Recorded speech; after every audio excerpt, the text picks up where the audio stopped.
ಏನಪ್ಪ ಗಣೇಶ ಗುರು ಬ್ರಹ್ಮ ಗುರು ವಿಷ್ಣು ಗುರುದೇವೋ ಮಹೇಶ್ವರ ಗುರು ಸಾಕ್ಷಾತ್ ಪರಬ್ರಹ್ಮಂ ತಸ್ಮೈ ಶ್ರೀ ಗುರುವೇ ನಮಃ. ಕಾಂಚಿವಾಸ ವಿದ್ಮಹೇ ಶಾಂತಸ್ವರೂಪಾಯ ಧೀಮಹಿ தன்னோ சந்திரசேகரேந்திர பிரசோதயாத். 1983 வருஷம் குல்பர்கா பக்கத்தில் மகாகாவுங்கிற இடத்துல முகாமிட்டிருந்தார்.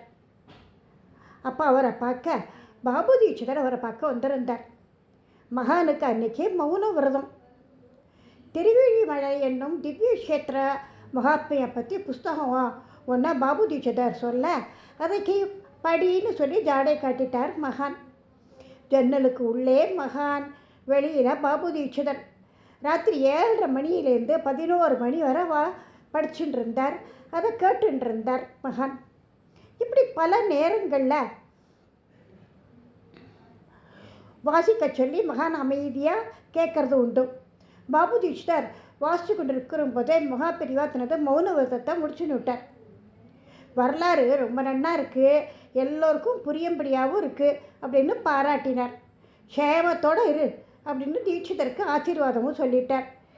தான் வந்த விஷயத்தை பற்றி பேசவே இல்லையே என்று நினைத்த தீட்சிதர் தான் பொண்ணுக்கு விவாகம் நிச்சயம் பார்க்கணும் அப்படின்னு மகான்கிட்ட வேண்டின்றார். காலையில் பார்த்துக்கலாம் அப்படின்னு சொல்லிட்டார் மகான்.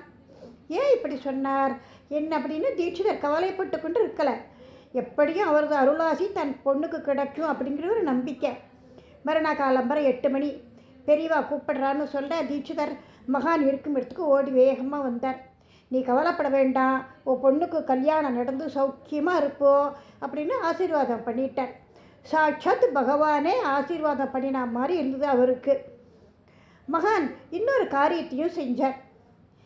இவன் வெளியில் ஒன்றும் சாப்பிட மாட்டான், ரொம்பவும் ஆச்சாரம், பொரியில் தயிரை கலந்து கொடுத்துரு அப்படின்னு உத்தரவு போட்டார். எப்படியெல்லாம் பக்தாளோட சேவையை கவனிக்கிறார் மகான். தீட்சிதர் ஊருக்கு வந்ததர். முதல்ல அவர் காதில் விழுந்த நியூஸு ரொம்ப பயங்கரமானதாக இருந்தது.